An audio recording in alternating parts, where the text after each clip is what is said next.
Jamaah bertanya, Ustaz, mana yang lebih afdol? Kita ngasih sedekah ke orang fakir miskin atau keluarga yang membutuhkan? Keluarga dulu yang membutuhkan. Tapi harus siap-siap. Kalau memberi keluarga, itu harus siap 3. Yang pertama, ketika kita memberi ke dia, siap-siap untuk tidak dapat terima kasih dari dia.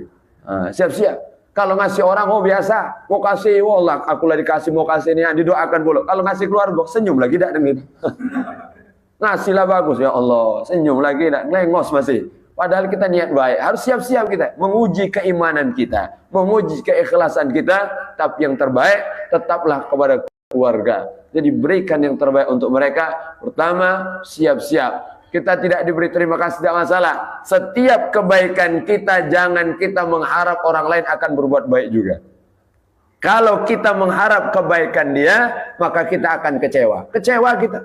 Ngarep, akulah baik Ustaz dengan dia, akulah bantu dia. Ternyata dia tidak bantu kita, kecewa. Kita baik untuk Allah. Jadi saat kita baik karena Allah, Allah akan hadirkan orang-orang baik dalam hidup kita. Tenang, bukan dari orang yang kita baiki, tapi bisa jadi dari orang lain. Ada orang lain tidak kita kenal, kita tidak dekat dengan dia, tapi dia bantu kita, tolong kita, Masya Allah, peduli dengan kita. Itu berkat kebaikan kita. Maka saat memberi, benar-benar kita murnikan niat, tuluskan hati, utamakan yang terdekat, maka pilihlah yang terbaik. Maka ketika memberi itu kalau bisa kerabat. Yang kedua, orang yang baik. Yang soleh itu diutamakan. Yang soleh, kalau ada 2 orang belum makan, Masya Allah, 2 orang yang sangat membutuhkan, gimana yang paling utama? Yang soleh dulu, yang baik dulu, baru semuanya kita berikan. Naam, secara keistimewaan. Naam. Itu bilmal, dengan harta. Beri zakat yang terbaik. Ini zakat kita keluarkan. Masya Allah. Ustaz, zakat ada zakat badan, zakat fitrah, ada zakat mal, zakat harta. Hitung zakat kita keluarkan. Hasinu amwalakum bizakah. Jaga, bentengi harta kita dengan zakat. Jaga. Jadi harta kita akan terjaga, akan berkah saat kita keluarkan zakatnya. Berkah pasti. Wadawu mardakum bisadaqah. Dan obati penyakit kalian dengan sedekah. Kita yang punya sakit, Masya Allah, sedekah, bismillah, niat. Kata Nabi, sembuhkan penyakit kalian. Ini jalur langit. Jadi saat kita temukan ada orang sudah berobat sana sini, minum obat ini dan itu, dokter mahal dan sebagainya, belum sembuh juga. Ternyata sebab kesembuhannya karena sedekah. Sedekah, Masya Allah. Apalagi kita yang jualan ini mudah sekali untuk sedekah. Mudah sekali. Cara sedekah kadang tidak diketahui orang.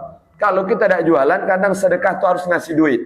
Tapi ada orang yang jualan tuh, sedekahnya tidak ketahuan. Masya, ngasih harga ke orang, pas harganya sekian, dia potong sekian, itu dia niatkan sedekah. Bisa jadi. Berapa banyak? Ada orang di apotik, ada orang di toko, ada orang yang jualan. Mereka sedekah tanpa orang itu tahu. Tidak tahu, maka itu kadang jadi sedekah yang luar biasa. Shadaqatus sir tudfi'u ghadab Rabb. Sedekah sembunyi itu bisa memadamkan murka Allah Subhanahu wa taala. Jadi kadang ngasih orang, Masya Allah, yalah, bapak dah kata duit, berapa harganya? 20.500 rupiah umpamanya. 500 ngelak kantong bapak tadi. Minta maaf Pak, matus zakatnya sudahlah, matus sudah ikhlas untuk kau lah, ambil. Matus, padahal kantong sebelah ada 5.000 memang itu. Kantong sebelah ada kata, matus sebelahnya ada 5.000. Tidak masalah untuk kau. Apa ya untuk kau? 500 saja, bismillah. Orang tadi senang, Masya Allah, Alhamdulillah. Jadi luar biasa. Dengan harta bisa kita berikan. Dengan zakat, dengan sedekah, dengan hadiah. Berikan apa yang kita bisa, apa yang kita mampu. Sesuai kemampuan kita. Ma la yudrakulu, la yudrakulu. Kalau tidak bisa banyak, sedikit jadilah. Kalau tidak bisa semua, sebagian jadilah. Maka kita tidak bisa semuanya, minimal sebagian. Waktu kita, kalau tidak semuanya untuk ibadah, minimal sebagian. Ambil bagian. Maka jangan menunggu waktu sempat. Jangan menunggu waktu luang. Jangan menunggu waktu luang untuk ibadah. Tapi luangkanlah waktu untuk ibadah. Jangan menunggu sempat untuk ibadah, tapi sempatkanlah waktu untuk ibadah. Karena kita ini tidak ada waktu kosong. Tidak ada. Apalagi orang Palembang, mana ada waktu kosong. Tidak ada. Pokoknya tidak ada. Mau kemana Bang? Ada gawe. Padahal kata gawe memang itu. Kosong. Tidak ada. Maka kita sempatkanlah waktu. Sampai pada masanya. Waktu itu akan ditutup oleh Allah. Kesempatan itu akan ditutup oleh Allah. Barulah kita menyesal. Ya Rabb, Kembalikan kami ke dunia, kami ingin beramal lagi. Itulah penyesalan yang luar biasa. Maka bil mal, dengan harta, au bil badan, atau dengan badan. Kita berbuat baik dengan badan kita, nolong orang, bantu orang, ngangkatkan barangnya, meringankan beban orang. Masya Allah, siapa orang yang membantu saudaranya untuk kebaikan, bantu orang lain. Masya Allah, apa kata Nabi? Waqaftu inda mizani, aku yang akan berdiri di mizan. Allah. Jadi nolong orang, Masya Allah, memenuhi hajat orang, aku yang akan berdiri di mizan amal, nanti yang akan menjadi saksi untuk engkau. Itu kata Nabi besar Muhammad. Kalau kita disaksikan Nabi, alangkah indahnya, alangkah mulianya, alangkah istimewanya kita disaksikan oleh manusia termulia, baginda Nabi besar Muhammad sallallahu alaihi wasallam. Faraja kurbatan, siapa orang yang menghilangkan kesusahan orang lain, maka farajallahu kurbatan fid dunya wal akhirah, Allah akan hilangkan semua kesusahannya dunia dan akhirat. Dihilangkan Allah berkat kita memudahkan urusan orang lain, berkat kita memudahkan urusan orang lain, berkat kita membantu menolong orang lain dengan mal, dengan harta, au bil badan, dengan badan. Wa qala Rasulullah sallallahu alaihi wasallam, man asbaha la yanwi zulma ala ahad ghufira lahu ma jana wa man sabha yanfi nusratal madlumin wa qada hajatal muslim madlumin wa qada hajatal muslim kana lahu ka ajri hajjah mabrurah. Luar biasa. Siapa orang, kata Nabi, yang pagi hari berniat tidak menzalimi siapapun, hari ini aku tidak akan menyakiti siapapun, hari ini aku tidak akan mengganggu siapapun, hari ini aku tidak akan merugikan siapapun, hari ini aku tidak menjahati siapapun. Niat dalam hati, niat. Jadi niat itu sudah dihadirkan di hati, langsung dilakukan dengan perbuatan. Itu niat. Jadi ada amalan hati ini ada beberapa tingkatan. Pertama, niat. Qasdu syai'in muqtarinun bi fi'li. Bermaksud sesuatu dibarengi dengan perbuatan. Itu niat. Dari rumah niat, sudah berjalan, sudah bergerak, itu niat. Maka yang pertama. Yang kedua ada azam. Azam itu niat kuat belum bergerak. Nah, ada orang pengen aja. Oh, buko ini aku nak beli bakso, pokoknya. Niat kuat itu, lah siap duit di kantong, tapi belum bergerak, belum ada gerakan. Itu azam namanya, niat kuat. Ada yang ketiga, lebih bawah lagi, khatar, lintasan hati. Kita kan kadang terlintas, terlintas di hati kita, makan apalah lemah ini.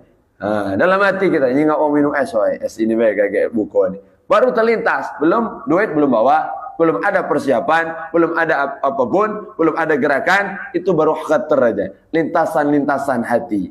Maka kalau masih lintasan hati, belum terhitung pahala. Tapi kalau sudah azam, sudah niat, maka sudah terhitung pahala. Siapa orang yang berniat kebaikan satu, maka Allah akan berikan pahala sempurna. Alhamdulillah.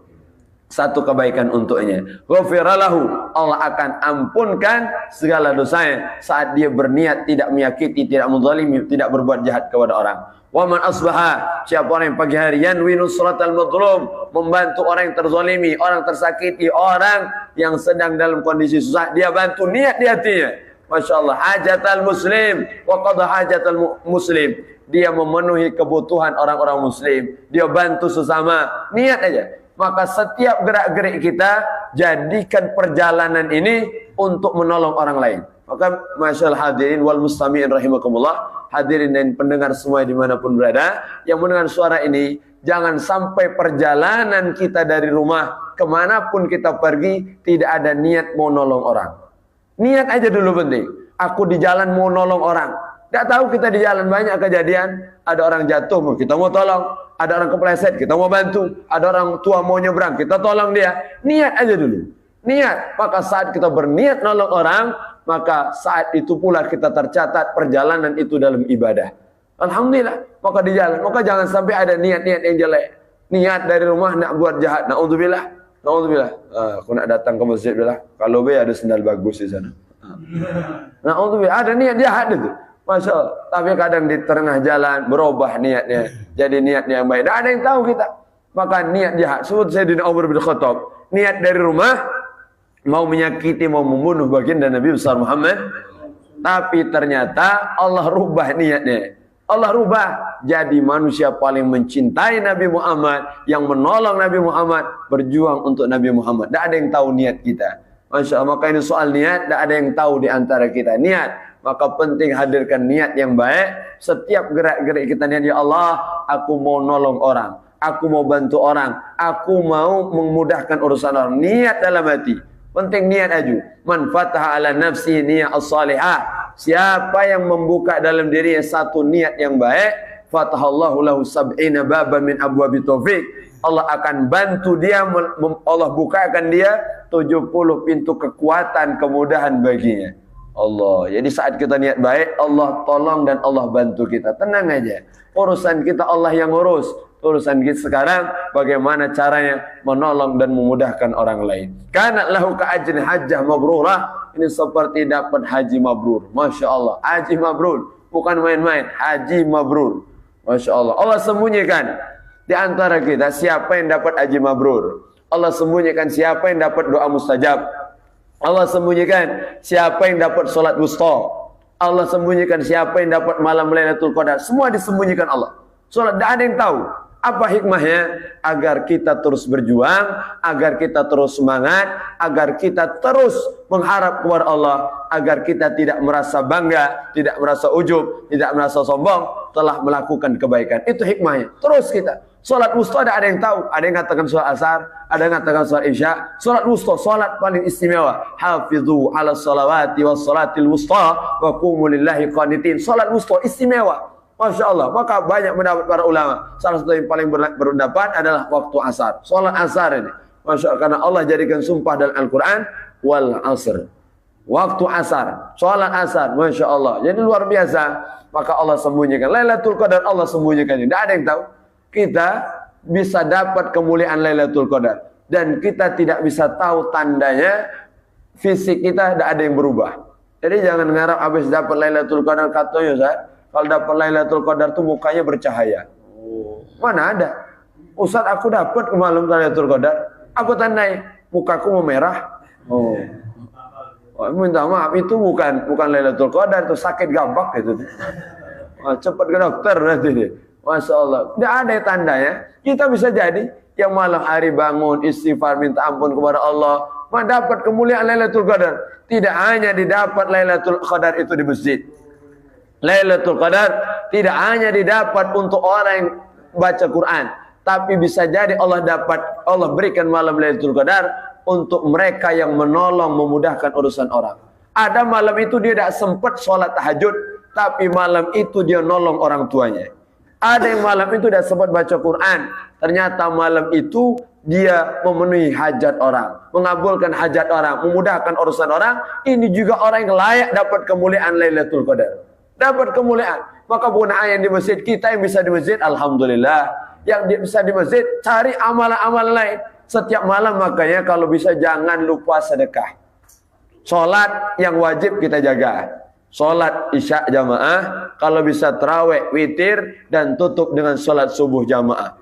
Ini yang pokok. Kemudian saat kita datang ke masjid, jangan lupa sedekah. Karena ada ibadah badan. Dengan badan, sholat, tegak, ruku, sujud, ibadah badan.